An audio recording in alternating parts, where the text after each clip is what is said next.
Hey, how's it going, everybody? I am going to shoot a video of my most current PlayStation 1 collection.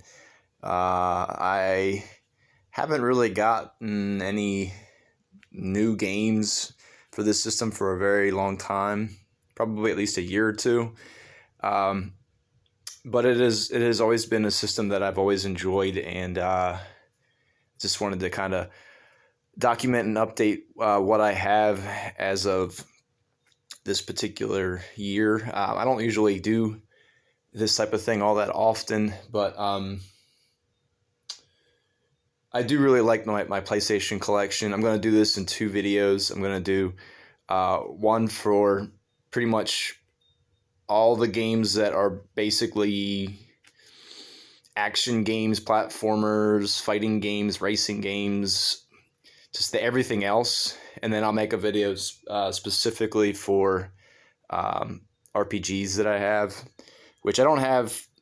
It's not like it's 50-50. It's not like I have enough RPGs that fills up this amount of space. But by no means do I have every single PlayStation game. I'm not trying to do that.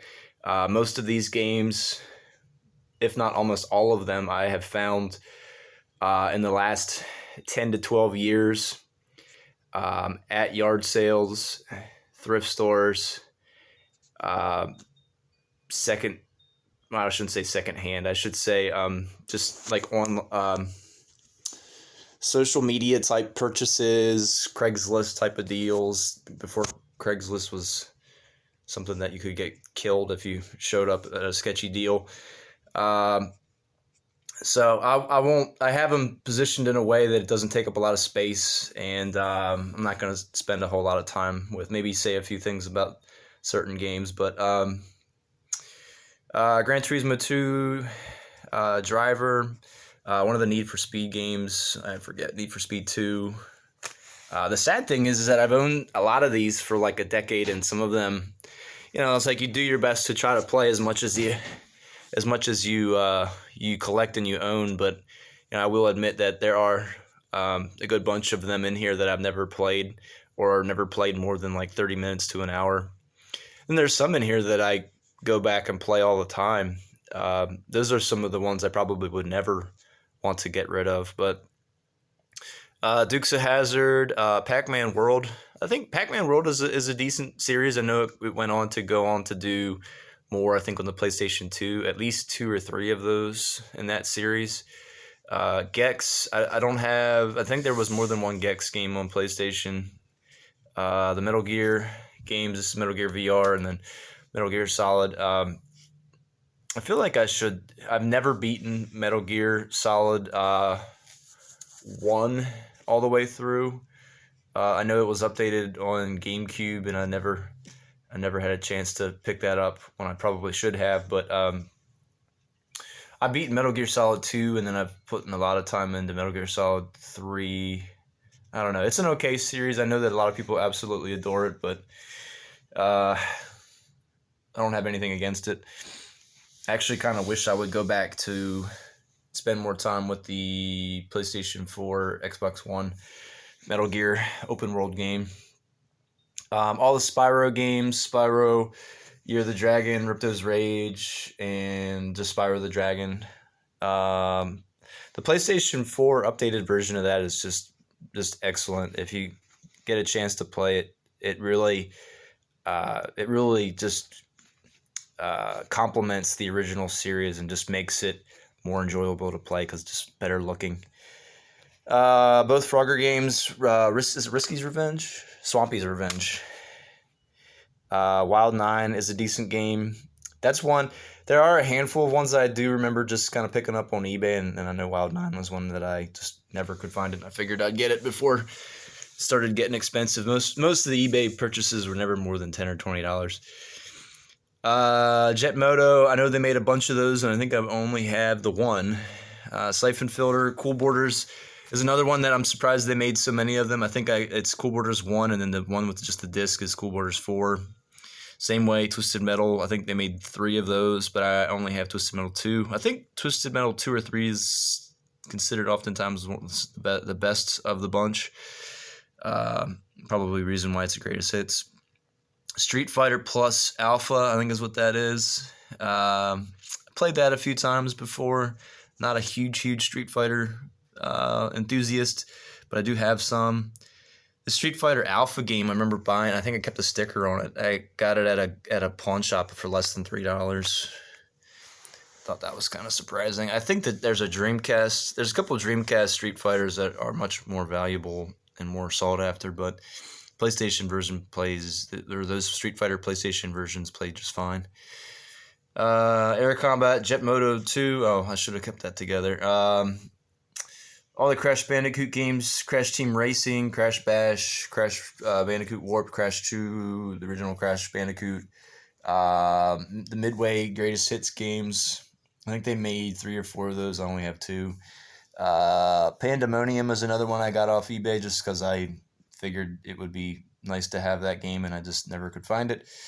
I think these two, Wild 9 and Pandemonium, I bought those within the last like 2 or 3 years, just to make sure that I got them before. All right, sorry, I'm positioned in a way that I should stop sitting there. Tarzan, bunch of Disney movies. I've never played those before, but I think those are just parts of like lots that I remember picking up at like yard sales and stuff. A Bug's Life, Tarzan, Oddworld, Legacy of Kain. I still am looking for the other Legacy of Kain that was the PlayStation 2 version. I just never got around to ever just buying it just randomly or something. Tony Hawk's Pro Skater, I think that's just the first one. I don't think I have the second one. But they both are really, really great games.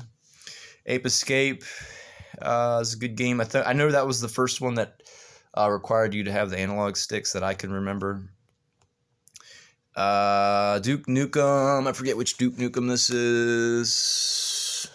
Time to Kill. I was going to say Hard to Kill. I feel like that's a... I was going to say Chuck Norris movie, but it's maybe Steven Seagal.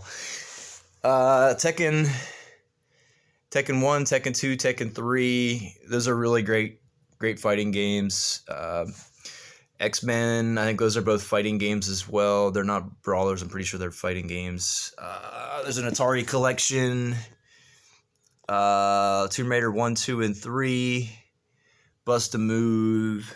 And Battle Arena Toshinden. I know they made like 2 or 3 of those, and I never really had any experience with those, but I think I had a chance to buy the second or third one before, and I just never felt it was necessary. I mean, most of the time when I buy games, I think of it as like I have limited amount of space. I'm not going to keep buying random games like sports games and stuff I'm never going to play. Grand Theft Auto, the PlayStation 1 version. I remember buying this. This was like in pristine condition at a yard sale, and it was just clearly an example of somebody that bought something for someone or like a gift or something and then never got used, and then I think I paid like $1 or maybe even like a quarter for it or something at a yard sale. They just wanted stuff gone. Medieval 1 and Medieval 2, both really great games. I know the PlayStation 4 updated version of Medieval is really, really a great game visually. These are some of the really great games that I'm really happy to have and would love to keep going back to play every so many years. Castlevania Symphony of the Night was actually, and this is amazing to say this. I'm glad that I can say this. This was the very first game I got in my PlayStation collection when I decided to start buying PlayStation games. It was right around the recession, around 2008, 2009. I didn't have a lot of money. I was just trying to find a decent job to start off beyond college, and I was picking up games at thrift stores, and I knew that I could probably afford 99-cent games, whereas like everybody else was maybe moving on to 360, PlayStation 3.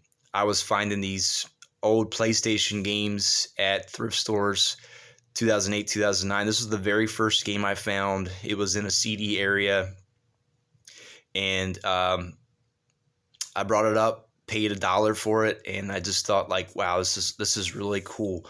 Like finding this stuff, and then I would go on within like the next few weeks, months, and I was finding stuff like Resident Evils, and I remember I found I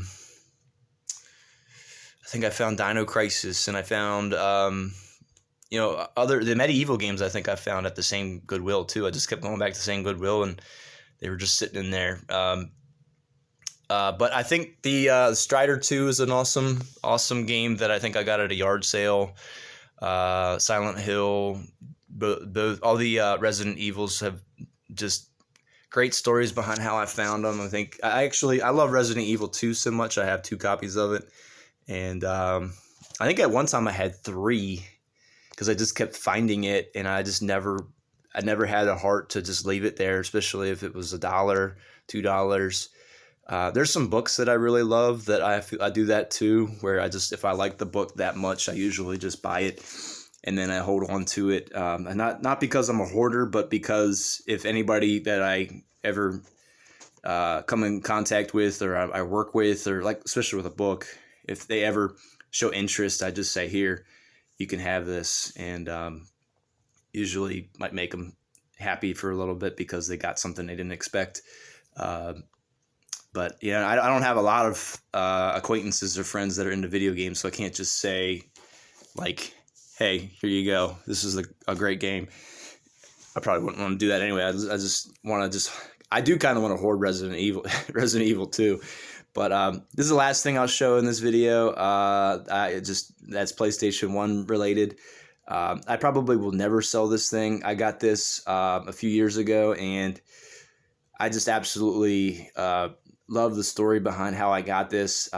Somebody posted it on a Craigslist ad, but I was randomly looking at it in a different category. It wasn't like video games. It was something else. And it was like in a list of things they were just trying to get rid of. And they ended up deciding to sell it to me for like $30. And it had a bunch of memory cards and stuff in it. And I think it had it might have had some of these like Disney games in it too, because it was clearly like somebody that just had it in their closet for like years and just wanted to get rid of it. But yeah, it was like really great shape, and I'm glad I was able to find one before I would have to pay like $100 and some for one, maybe even more down the road. But I have another story with one of these. I went to a flea market when I was first starting out, like looking for PlayStation stuff, and there was a guy that had like one pristine in the box, and because nobody wanted PlayStation stuff as of like 2008, 2009, people were still a little bit into PlayStation 2, definitely into PlayStation 3. But a guy was trying to sell one in the box. Like, it looked like he barely even used it. Nothing wrong with it. No major damage to the box for like $10.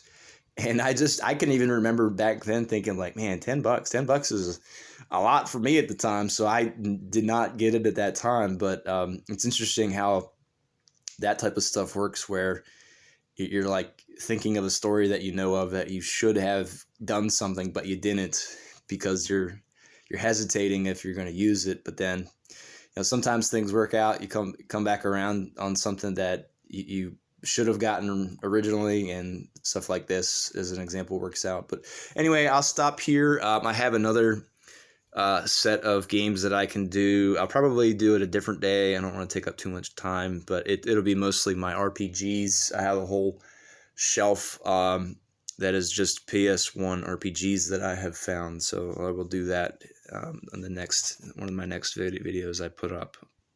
All right. Hope you're all doing well, and I'll catch you next time.